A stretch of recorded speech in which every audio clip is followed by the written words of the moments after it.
Nagtungo sa pisikalya ang SP members ng Minoria kahapon ng Oktubre 12, araw ng Huwebes upang magsampa ng kasong kriminal laban sa 3 miyembro ng SP Majority Group.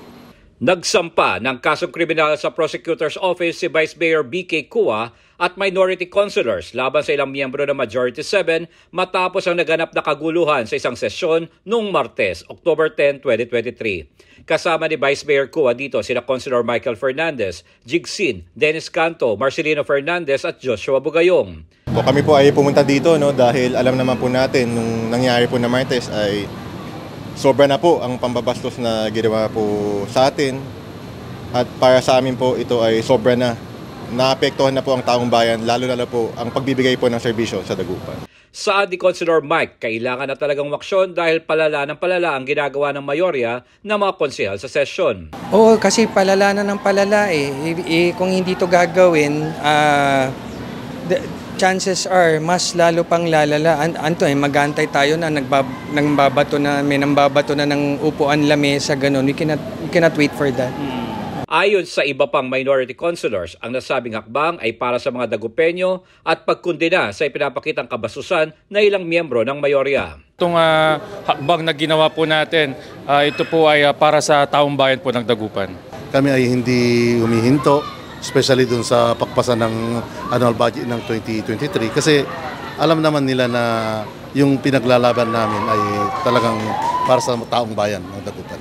Ang filing po namin ng complaint is to greatly denounce the Dastardly Act upang itong complaint na ito ginagawa namin upang hindi na po maulit, hindi magaya sa iba, lalo na sa ibang LGU. Siyempre gusto na natin mahinto na antala po yung talagang serbisyo para sa mga taga-Dagupan at yung kanilang panggugulo at pamimerwisyo sa amin ay talagang mahinto na po. Sinampahan ng kasong illegal detention, oppression at slander sa piskalya ng Dagupan sina Councilor Red Mejia, Councilor Irene Acosta at Councilor Alfie Fernandez. Naging basihan ng minority group sa pagsampa ng kaso ang asal ng 3 majority group noong Oktubre 10 sa nangyaring regular session. Matatandaan na nagkaroon ng mainit na diskusyon sa pagitan ng mga konsehal hinggil sa usaping pag-defer ng September 26 minutes of the meeting kung saan parte ng pagkakaproba ng 1.3 bilyong peso budget na hindi sinang-ayunan ng minorya.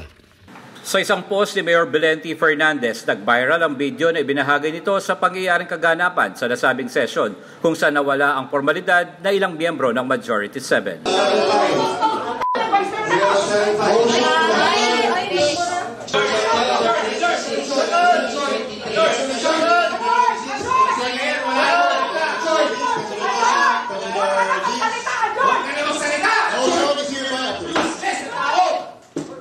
Sir Chair, may again, for the nth time, call the members of the committee out of order, Mr. Chair.